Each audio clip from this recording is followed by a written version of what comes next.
Hey everyone, it's Kiersten. Welcome back to my channel. I actually just finished a final, so I have like a finals week vlog coming out next week. But this video, I want to do a little sit down video. I'm sorry if the lighting's weird. It's kind of like a weird time of day in my room. So we're just going with it. Alright, so in today's video, I really wanted to kind of break down the biggest lessons I learned from 2021. For me, 2021 was a really big year of growth. Probably in my entire life, it was the #1 year that's taught me a lot about myself, a lot about people around me, just life in general. I feel like I've grown as a person a lot this year. I'm a person who's really big on self-reflection. I think it's super important to reflect on different phases of your life and lessons you learned during those periods.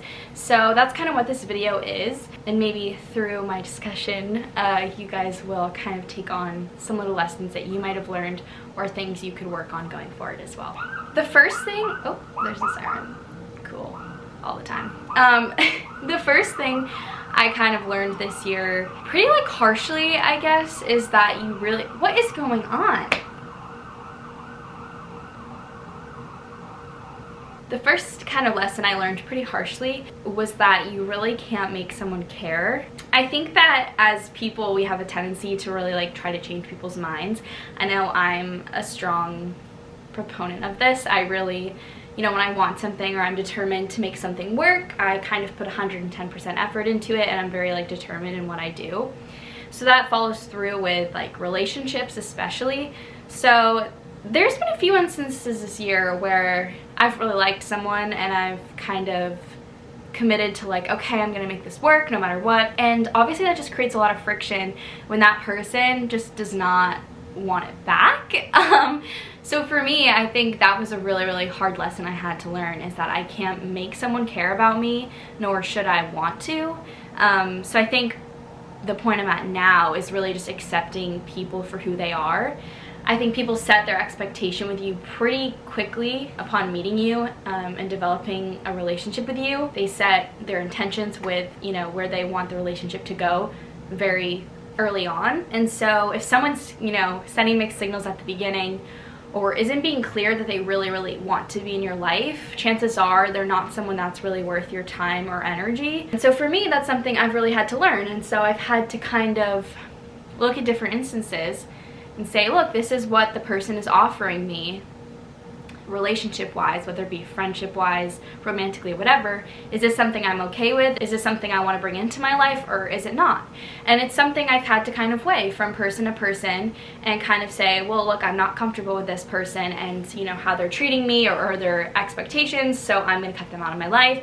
Whereas other people, I'm like, I guess I can make this work. So yeah, it's really just kind of been for me a balancing act that I've really had to kind of acknowledge and work through this year especially. Alright, the second sort of lesson I've learned this year is that it's okay and kind of an amazing thing to not be aware of your future. So I kind of came into college thinking I had an idea of what I wanted to do, and I know a lot of people change their minds. Honestly, like before leaving for Texas last year, I had a vision of my entire life. I thought I was going to try to be a film producer. I thought I was going to be with a specific person romantically. I thought I'd have, you know, these friends in my life. I thought I'd live in this place. Like, I had kind of a whole life plan, which sounds kind of crazy for an 18-year-old, but that's the kind of person I am, or was, I guess. And for me this year, it's been a big time of reflection, like I said, and I've kind of come to the conclusion that I don't really know what I want to do. And as much as that's kind of terrifying, it's also kind of the best thing in the world. I think so many people get locked into these ideas of what they're supposed to be doing, what they've always wanted to do, their dreams, that they forget that we're evolving humans and our wants and needs change as we do. So sometimes, you know, the job that you thought is your dream job might not really align with who you are as a person and what you want out of life. You might be doing it for the wrong reasons. Same with staying with a specific person or being in a specific relationship, having certain friends. You might just do it because you thought it's what you're supposed to always do and you thought that's how it's supposed to be. But if you stay in those closed mentalities, you're closing yourself off to the limitless opportunities that, you know, surround you. And so for me, I've really kind of tried to become open-minded to the process of just life and accepting that I don't know where I'm gonna be in a year, 2 years, 5 years, whatever. And I think that's a really incredible thing, because each phase of my life, I'm choosing to do what's best for me and what's in my gut at that time, and what Kiersten of that time period wants and what would make her happy, because what makes me happy now is going to be different than what makes me happy in a year.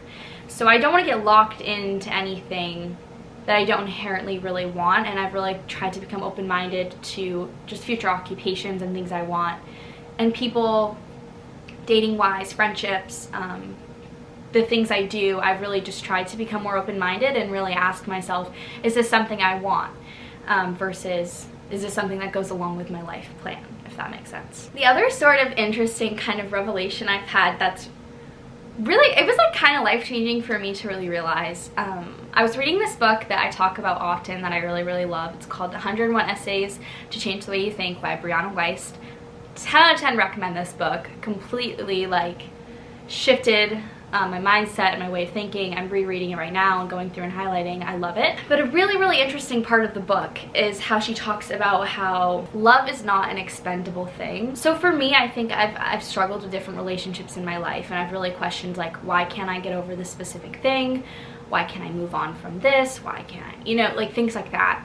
And there's multiple different instances of this in my life. And I've wondered, like, with relationships and friendships that have ended in the past, I've kind of dwelled on them for a long period of time, and I've kind of wondered why. And anyways, in the book, she talks about how there's two different forms of love. There's conditional love and unconditional love. And conditional love, it's kind of when you love someone for specific reasons. So you love someone because they call you beautiful every day. They support you, they're there for you, they make you laugh, they're fun to be around, whatever. You love someone, you know, think of certain friends in your life that you love to be around and you love them as a person. And then there's the form of unconditional love, where you love someone for all of those reasons, and kind of in, like, I don't know if any of you guys have seen the movie Set It Up on Netflix, but they talk about, I like you because and love you despite, which I love, absolutely love that quote. So how I think of kind of unconditional love is you love someone or you like someone for all these amazing qualities about them,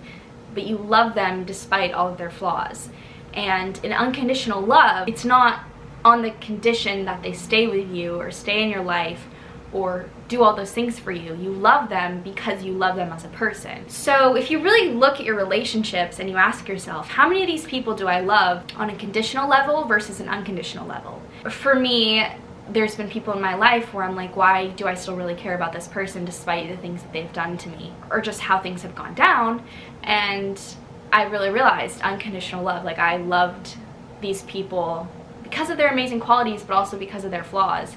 And that's not something that just disappears when they go out of your life. And like I said before, love is not an expendable thing. Once it is there, it is always there. If you truly love someone, it doesn't just dissipate, it doesn't go away. Love always stays with you, which is just something that I did not realize until, especially going through like my first breakup, certain things like that that I've gone through in my life that have really made me realize that love is either conditional or unconditional. And it's really interesting for me, and it really helped me kind of cope with some of the hard feelings I was having. And I think it's worth taking a look at your relationships in your life and asking yourself, if this person tomorrow, you know, broke my heart and walked away, would I still love them? You know, or would I still care about them? Do I love them unconditionally despite all their flaws? And there's a difference too between loving someone and staying with someone. I'm not saying that it's right to stay with someone if you love them. There are many people in my life that, you know, I could have loved, or I love, that I don't want to be with, or, you know, I don't want in my life. Quite a few. So it's kind of like this trade-off, but it kind of helps me cope every time I'm like, why can't I get over this? Whatever. I've realized that it's because I've loved these individuals so unconditionally despite their flaws. And I think that's a really beautiful thing. The next sort of thing I've learned this year is that it's okay to be sad, is what I've kind of realized. In that book that I mentioned, 101 Essays to Change the Way You Think, it talks about how a lot of individuals just kind of shut out their negative emotions, they conceal them, and they just kind of go on with their day-to-day lives. I think as a society, and especially growing up, we're taught that we're supposed to suppress our negative emotions, and especially like on social media and stuff, there's this idea of just trying to be happy all the time and focusing on the good and doing these things, which obviously, what is going on? And obviously I think it's super important to, you know, be a positive thinker and focus on, you know, positive outlook and things like that. But just this weekend, for example, I was having a really, really bad weekend, and I honestly just did not want to suppress my emotions. I did not feel like putting on a mask around people. I didn't really want to hang out with anyone. I just did not want to. I wanted to allow myself to just be upset and process the emotions that I was feeling and get through it. And I wanted to really reflect on what I was upset about and ask myself, you know, what can I learn from this? How can I reflect? How can I work through these negative emotions? Which is something I think a lot of individuals don't do. I think that I've really shifted when I'm upset. I found kind of different coping mechanisms, so to speak, on how I kind of handle those negative emotions. I've overall found that it has increased the happiness in my life overall because I accept myself when I'm upset just as much as I accept myself when I'm happy. Because I've realized as a human being that there are so many things in life that are going to make me unhappy, and the sooner I realize that, the sooner I can accept that and find ways to deal with it, versus just pretending those negative things don't exist and just shutting down every time that something happens. Like with something that happened this weekend, I was upset and I allowed myself to be upset. I asked myself why I was upset. I did things alone to help me process through those negative emotions. I allowed myself to cry. I allowed myself to read. I did what I needed to do to make myself feel better. No matter if that took me the 2 days that it did or it took me an entire week, I allow myself to really process through those emotions and dig deep as to why I'm feeling that way, so that I don't experience the same things over and over and over again, and I don't let them fester and become a serious issue down the road. And I think that this is something a lot of people can benefit from, and I think acknowledging that you don't have to be this happy person all the time is kind of a relief. When I learned that, especially like in reading and in my podcast that I listen to and things like that, it was nice and refreshing to know I didn't have to be this happy person all the time. And emotionally stable and content people allow themselves to be upset. This is kind of the core of the book. It's all about allowing yourself to feel whatever you want to feel and not getting mad at yourself for feeling those ways. It's a complete kind of acceptance of yourself and all your emotions and feelings. And I think it's a really, really wonderful thing.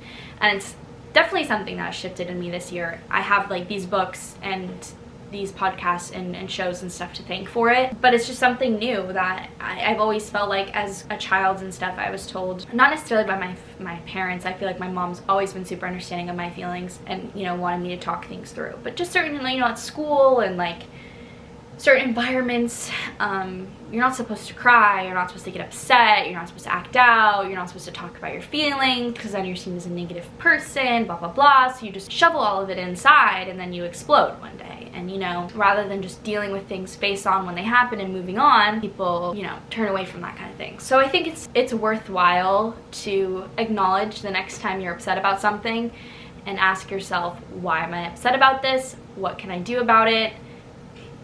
What do I really need right now versus what is expected of me? Making little adjustments in your life to kind of fix those different issues. So yeah, those are kind of the basic 4 life lessons, I guess, I learned this year that have really, really shifted me as a person. I really like having conversations about this kind of stuff with people. I'm really super into like mindset work and like growing and like, I don't know, self-help books, all those kinds of things. So if you guys have further questions, please feel free to like DM me on Instagram. It's right here at Kiersten_. Comment below, whatever, because I really like having conversations about this. And I love learning about other people's experiences and lessons they've learned and stuff. And like I said, I think reflection is a super important part of your life. So coming up in the next few weeks, I'm going to be making goals for the new year and things I want to accomplish. So yeah, I'm super excited. I think it's a super great time to reflect and focus on growth for the future. All right, thank you guys so much for watching. Please subscribe to my channel and I will see you all next week. Bye!